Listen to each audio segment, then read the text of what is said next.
Hello guys, ito yung baboy na kanilang kakatayin. Super laki, 200 kilos po yan. Tapos yung dalawa ng lechonin, almost 60 kilos bawat isa. So yan po, mayroon pa silang pabo, mga manok na handa dito sa Mabog.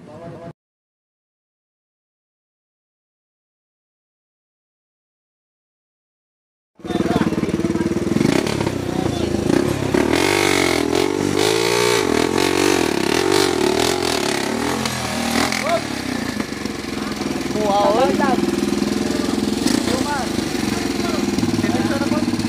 Lechonin. Tingnan niyo po, ang laki-laki ng baboy. Alam niyo ho, baboy po namin ito. Anak ito sa aming baboy. Ihid ito, maliit.